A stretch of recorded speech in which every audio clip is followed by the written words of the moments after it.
San Diego. It's time we change the conversation on The Answer San Diego. So sit back, relax, and enjoy the show. And here's your host of Change the Conversation, Andrew Gade.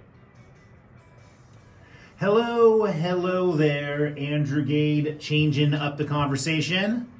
The crowd goes wild. One of my favorite parts of the day here, getting to see Todd, of course. And of course I had to ask how his weekend was, and, he was still disappointed that the Padres couldn't pull through. I mean, come on, guys. I mean, we had 3 games against the Phillies. You could have won 1, okay? It's all we're asking for, 1 out of 3. You could come home San Diego and won 2 more and gone to the World Series and face the Houston Astros. But whatever. Todd brought up a very good point, though. At least we beat the Dodgers. And that's probably just as valuable as a championship right there. So there you go. Actually, I had a little adventure this weekend. I went out to Julian. Hadn't been out there in a little while. And we stayed just outside of Julian. And I think it was in Banner. And it's like a tiny house. In essence, it's kind of like a glorified trailer. So they call it a tiny house. And it was actually... It worked, I don't know if I could say I'm ready to live in a tiny house at this point, mainly because the sleeping quarters were probably not designed for a 6'2", 200-pound male. If I was 5 foot, 120, I'd fit like a glove. But anyways, it was a fun little experience. So, so I'm definitely going to do it again. Actually, we're looking there in downtown Julian. They have a bed and breakfast. And it supposedly is the oldest hotel in Southern California. So right there in downtown Julian. So probably go back there in December and get to enjoy it around Christmas time. So that should be an excellent adventure there. So I'm actually venturing off the island of Coronado now. Normally I go to La Mesa to run the shop. I come up here to La Jolla once a week to record the show, and then I go back to Coronado. But come to find out, every once in a while I got to leave and explore San Diego. Not that I haven't been there many times before, but now in my new life, it's a little bit more enjoyable. So it was a good weekend. Again, other than like Todd mentioned and I mentioned earlier about the Padres losing. But I guess they always say there's always next year. And they always say that, it's like, well, there's always next year. Like, well, next year we're going to lose again too? Is that what we're talking about? Or wait, next year we might win again. Again, I don't know. But anyways, yes, and so we're going to start the show off with something interesting I learned here just this last week. I discovered why health insurance is so expensive. I was called up my Health Net, which is, whatever. I have a huge deductible. I don't ever use it because if I do, it's going to probably cost me a ton of money, but I have it just in case I get really hurt and get in the hospital. It's not going to bankrupt me, okay? I'm doing the responsible thing here. Well, it took me over half an hour on the phone just to update my mailing address. So it makes sense now why health insurance is so expensive, because everything takes so much longer than it should. I mean, we're obviously having to pay someone to be on the phone with me when it should have taken about maybe 2 to 3 minutes. It took over half an hour. So that might be one of those factors in why health insurance is too much, because people are spending too much time on the phone and they're not doing anything to actually help and address the health of the people they're covering. So maybe HealthNet, you need to pick up your game and figure out how to reduce those the time on the phone there to get your employees stop wasting on money. Anyways, so that was a frustrating learning experience, but it got done. So I guess that's good. And of course, because we can't get away from these high gasoline prices, I guess it was announced here that SDG&E plans on raising rates by about 8% for electricity and about 5.8, so almost 6% for gas coming this January. So on top of high gas prices, we're going to be paying more for natural gas and also more for power. So even people with electric cars, you'll be paying more to fill up your electric car. And of course, speaking of gas, I guess OPEC even announced a large cut in oil production, equaling about 2% of global oil demand. And this is going to be happening here in November, just in time for midterm elections. I mean, OPEC controls about 40% of oil production. So that's a pretty big cut that we're going to be making there. And I guess there was something going on, and I don't remember exactly what was said, but I believe Joe Biden and the Biden administration was trying to keep OPEC from reducing their production until after the election But I guess OPEC was like, no, we're going to go ahead and do what we want to do. And so they're going to do them just in time. So that way, I guess the Democrats look bad because the gas prices are going up in November before they're potentially reelected. Again, all this politic nonsense. I mean, gas prices are going to fluctuate. They're way too high. Whether they're a little bit cheaper, a little more expensive, I don't really think that's going to influence people's the way they're going to be voting. I think a lot of other factors with the economy and gas prices to how they've been now for the past year or so are going to be more of a factor. And again, does it really make that big of a difference? I know I'm going to upset some people here. Good. But, you know, guys, it doesn't really make a difference whether Democrats or Republicans are in control. It just goes back and forth. I mean, if you look at who's been in power over the past, my lifetime, over 40 years, there's been Democrats and Republicans in charge. And let's see here, our debt has continued to go up, our country has gotten worse, our environment's gotten worse, and there's less opportunity for young people out there. Weird. So it seems more like they're the same person. It just teeters back and forth. And remember, I mean, government's always going to have power as long as they keep individuals separated. So what better way of keeping people separated and have them not agree than to have two parties, right? So that way people are always disagreeing. And then, of course, people get angry at one party, they go to the next party, and then that party get angry at, they go to this party, and then it shifts back and forth, and we go on till eternity, and nothing really ever gets done. Because, guys, what's really happening here? It's not Republicans, Democrats. It's this thing called, you ready for it? Starts with M, money. Wow. Yeah, because the oil companies, the corporations, yes, they fund campaigns for both Republicans and Democrats. Who would have thought? So, you know, we really got to get away from and stop pointing the finger at these Republicans, Democrats, and start looking at the root cause here of the evil, which is money. So there you go, just a little advice there. A few things I've learned over the years here. If I've actually learned them, I don't know. Maybe I've observed them. I don't know if I've fully learned the lesson yet. But speaking of corporations and money, I guess the three largest U.S. airlines had a really nice summer, reaping a combined profit of more than $2 billion.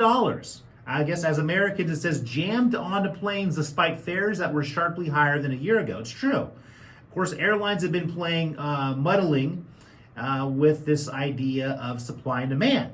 So they're like, well, we're going to go ahead and have less flights, and that way the demand maintains where it's at, and then we can increase our prices. And then, of course, we're going to blame it on not having enough employees and workers and things like that. And when they can't blame it on, they're going to blame it on foul weather.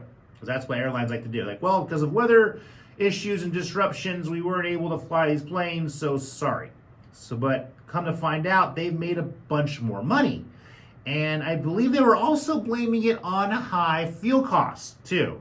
So, but they still made a couple $1 billion. So congratulations, guys. Good job, airlines.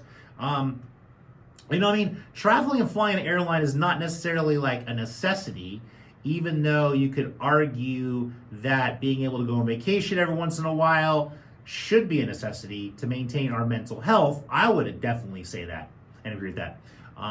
So maybe we need to mandate that these airlines don't make so much money and can give us more affordable plane tickets. Exactly. There's a plane right there. Sounds like I'm in Ocean Beach right now or in downtown. That's actually kind of funny because if you live in Ocean Beach, I have a friend that lives out there, and I was joking about how Ocean Beach has an alarm clock. It starts at 6:30, and so at 6:30, all the planes start taking off. So if you live in Ocean Beach, 6:30 is your alarm clock. You always know when it's 6:30 at Ocean Beach. And then, yeah, and I think downtown, I think they stopped flying planes at around, 11 o'clock, the noise curfew, or 10 or 11 or something like that. Because we have a curfew from, I think, 11 p.m. till 6:30 in the morning. Now, there's been times where I've heard planes flying in violation of that curfew, and I'm curious who gets paid. Because if I'm getting woken up in Ocean Beach by a plane, probably a cargo plane, or maybe some plane that was delayed coming from overseas at 4 a.m. in the morning, I should get paid for that. Right? I should get some of that money. You know, who's actually getting paid? Are they getting fined? I'm gonna have to look into this. I want to find out there. Maybe someone out there, a listener, could find that out for me and let me know. So yeah. But anyways, Todd, the sound effect is so good. You guys really. I wish you guys could see the smile on his face. That's the most. That's what we call priceless right there. And you know, we last week too, I was talking about the C word. All right, so the COVID 19er. I'm scared. Yeah, we have to beep that out. So the CVIT beep. Anyways, yeah. So those shots should be added to the list of recommended vaccinations for kids and adults. A panel of U.S. vaccine experts said Thursday. Yes, and I don't think the kids are cheering for it, but the expert panel's decisions are almost always adopted by the CDC director and then sent to doctors as part of the government's advice on how to prevent disease. I like how they say that the panel's decisions are almost always adopted by the CDC. Like, well, okay, we're just going to go ahead and tell you guys to do this. We're going to go ahead and do it. Government says this is good advice, and we're going to go ahead and follow the government. Now, I mean, we don't really trust the government. So if we don't trust the government with like our economies and all and running our country into the ground, then why are we going to trust them with health advice? I don't know. I'm just saying, guys, I think that sounds kind of dumb, but hey, Americans aren't necessarily known as being the smartest. I mean, look at what's happened over the past 3 years. I would argue humans are not the smartest, looking at what's happened over the past 3 years or so. And jumping ship here just a little bit, but I know all those kids out there that took out all those loans and were super happy about Mr. Biden forgiving them. I guess a federal appeals court late this last Friday issued an administrative stay temporary blocking Biden's plan to cancel billions of dollars in federal student loans, throwing the program into limbo just days after people began applying for loan forgiveness. So, of course, it's going to get caught up in the courts. There's like 6 states that are challenging it, and who knows? Like, at the end of the day, it's not fair. Because, again, what about all the students that paid their loans? What about all the businesses that's taken out loans? I mean, how are you going to pick and choose? I mean, all it sounds to me is you're trying to buy votes. You're trying to pick and choose what better people than a bunch of indoctrinated college students who you can cancel their debt and be like, you know what, maybe I'll vote for that old guy again. The Democrats aren't that bad after all, hey, after 10, 20 grand, I cancel anything. Hey, if someone pays 10, 20 grand on my debt, they'd move up on my list as well, too. I mean, I might even be a fan of Democrats and Joe Biden if he paid 10, 20 grand of my debt up. You know what I mean? So anyways, I don't know how that works, but it sounds like you're trying to buy votes. Kind of like how corporations and money buy votes. I would have thought. Anyways, guys, we're taking a short break and catch you back on the flip side. Stay tuned for more of Change the Conversation with Andrew Gay when we continue next, right here on The Answer San Diego. Welcome back to Change the Conversation on The Answer San Diego. Time now for more compelling content concerning the needs of San Diego. And here's your host, Andrew Gay.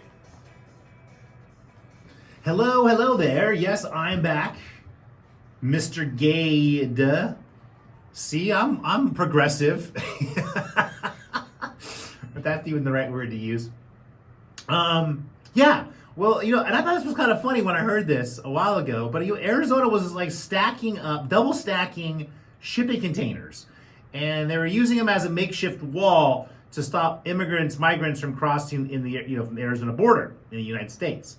And so I was thinking, like those are probably a lot easier to climb than like the normal border fence that's got like barbed wire and sharp things on it and whatever. And I also saw that there was large gaps between them, so I don't really know how that's going to work very well. But I guess the double-stacked shipping containers, the U.S. said that they are unauthorized. They violate U.S. law. So, and then Arizona said that it's not going to remove them until the U.S. constructs a permanent barrier instead. So again, it's interesting how we talk about all this fighting, how we talk about lawsuits, of course, just talking about the student for loan forgiveness, and that's going to get tied up in the courts. You have issue with immigration getting tied up in the courts. You have Arizona stacking a bunch of shipping containers. You've got Texas and Florida flying migrants, I should say, up to Washington and to New York and all this fun stuff. So again, all they're really doing is playing politics. And it's not addressing the problem at all. We need to really think about how we change the idea of immigration. And I have a problem with this idea of asylum seekers. How do you designate who's seeking asylum? If you want to come here and you want to work, there should be a program for that. You should be able to, like my worker card program, you pay a fee, you come here and you work. Now you should be able to have access to any government subsidies, services. But I also have a problem with us offering Americans a lot of these government services because, again, you're taking away the incentive to work. There's a lot more lazy Americans taking advantage of systems than there are immigrants, okay? And I'm pretty sure that's a fact. Someone can double check it and prove me right or wrong. Go for it. Have fun with that. And more fighting, because we got to talk about more fighting here, okay? So there's more fighting. Los Angeles City Council, I don't know what happened up here, but man, what a mess. So I guess they installed the new president Tuesday. This Tuesday was like a week or so ago. After a chanting crowd of protesters called for halting the vote until 2 councilmen resigned for their part in the 2021 meeting laced with crude racist comments. So I guess, everyone probably heard about this, but I guess a few of the council members were talking, and it was recorded, and they used some derogatory term. They used something that was considered racist, and then one of the ladies resigned. 2 of the other council members were like, we're not going to resign. They've had like police at these council meetings and stuff like that. But again, nothing's really going to get resolved. Even if these 2 councilmen resign, I mean, do people really think that these elected officials care? They don't. It's a joke. I mean, in San Diego, it's the same thing. Our city council members, they're a joke. They're not even very educated. They're not very smart. They don't have San Diegans' best interests in mind. And that was one of the reasons why, after running for city council, learning how the system's all messed up, I didn't really want to be a part of it. So moving to Coronado, now I don't have to be part of it.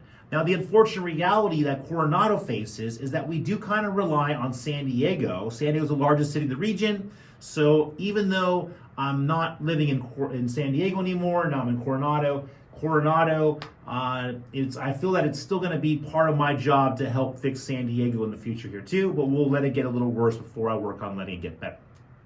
And then, of course, more fighting. So I guess fighting is going to be the theme of this show today, because everything somehow comes around to fighting. Here's more of it. Russia. I guess they redoubled down on their bombing of Ukrainian crucial infrastructure. And it's a push to leave millions of people across the country without heat or power ahead of winter. And I guess they're using a bunch of the kamikaze drones that they've gotten. I believe they got those from Iran. So I think Russia is using Iranian kamikaze drones and missiles and strike cities, attacking their crucial infrastructure. And it's interesting too, because they've also cut natural gas supplies, to Europe. And that's going to, of course, they're all freaking out. How are people going to heat their homes in Europe? Well, of course, Russia's doing the same thing in Ukraine, saying, hey guys, don't bite the hand that feeds you. I mean, what do you think we're going to do? After they blew up that bridge and were responsible for it, pretty much making Ukraine a terrorist country, terrorist organization, also behind the killing of that other Russian person, the daughter of that other gentleman that spoke, of course, and not of the nice light against the United States. But at this point now, I think Russia's kind of had enough of it. Come to find out, also, Ukrainians face shortages of electricity, water, and heat because of the situation. And of course, they're saying that there's this threatening that millions of people with the prospect of a desolate winter without basic services. So this is what happens when you get into confrontations, especially when you're getting in a confrontation with a country that has the resources, that you're getting resources from, but has the power to disrupt what's going on in your country. So, I mean, what do you think they're going to do? I mean, personally, I thought Russia was kind of being nice for a while, leaving Ukraine alone. But now they're coming down and saying, hey, you know what, you guys, we're going to go ahead and start making you feel the pain. I hate to break it to you, because a lot of innocent people, millions of innocent people, are tied up in this big mess, and they have no power or authority over it, all because you have these countries, these politicians fighting. And what's going to happen? What's the end result here? The end result is, at the end of the day, Europe in the West, they call it the West, United States, Europe, and all that, they're going to have to realize that you're going to have to just eventually let Russia have its way. Sorry. It's going to be the exact same thing when it comes to the situation in China, in Taiwan. You're going to have to let China have its way. We do not have the ability, we do not have the authority, we don't have the power of being able to tell these other countries what they can or can't do. Sorry, guys. I'm sorry to break it to you. And this is proof.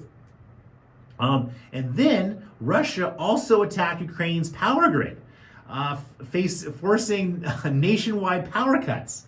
So it's like, And then again, I was reading this other thing here. I guess their Ukrainian's president was accusing Moscow of planning to blow up a dam, which would cause catastrophic flooding and knock out more power supply.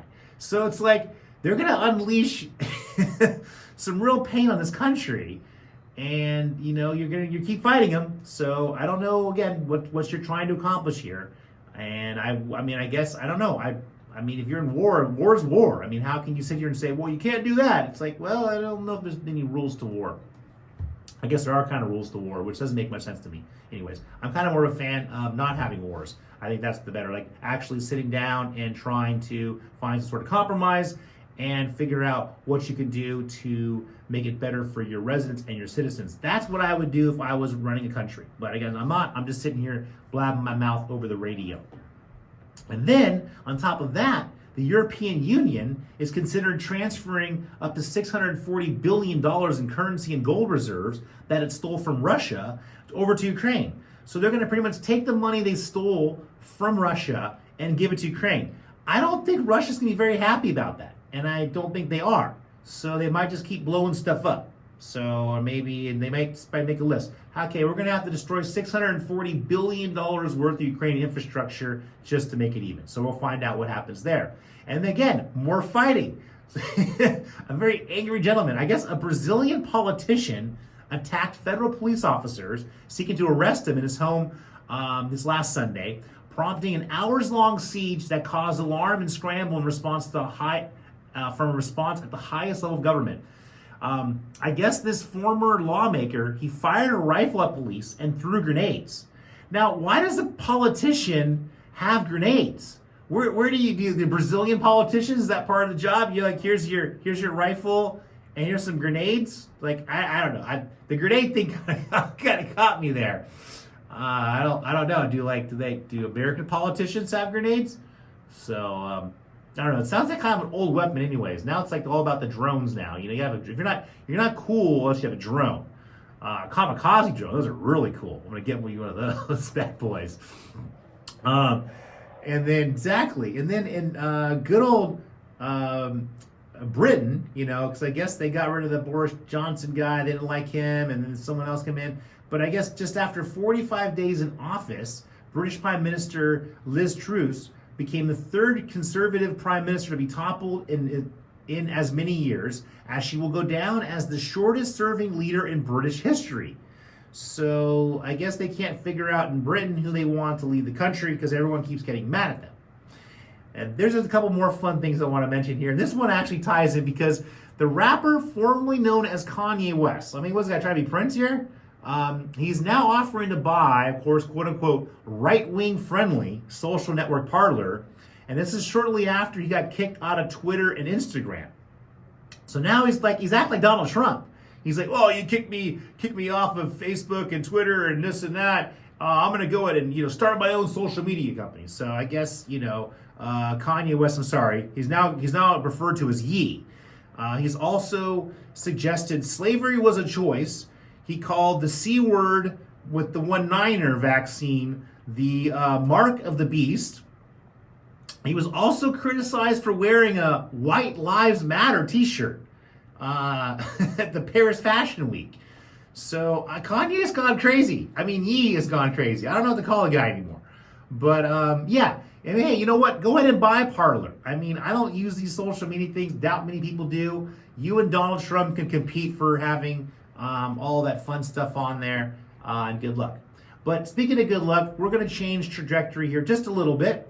But Vietnam, I guess, I didn't know this, but they're the world's biggest grower of a variety of instant coffee, of coffee beans, of Robusta, a variety used in instant coffee and espresso, is heading into a larger crop this season, adding to global supply and increasing pressure on prices, which have dropped more than 10%.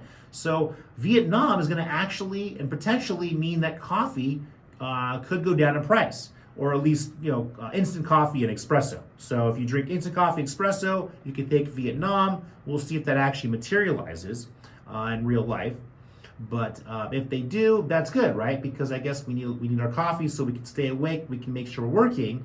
And then on the opposite side of that, and this is one thing that I don't know how they even got these statistics for this study, but Americans who are working from home have reclaimed 60 million hours that they used to spend commuting to the office each day. So 60 million hours they've regained by people working from home. That makes sense.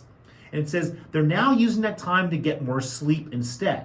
Now, interesting. So in that, now people, instead of working or driving to work, they're sleeping. Maybe they're sleeping in, they're going to sleep a little bit earlier. Sleep's actually healthy. 60 million hours that they used to spend driving in a car, polluting the environment. That's great. So I'm happy for them. That was a good statistic. Want to leave off on a positive note, guys. As always, we're out of time again. Catch you guys next week. Andrew Gay, Change the Conversation. Love you guys out there. See you next. Thanks so much for listening to Change the Conversation with Andrew Gay. Andrew invites you to join him each Saturday at 8:30 for more balanced and fresh perspective concerning the needs of San Diego.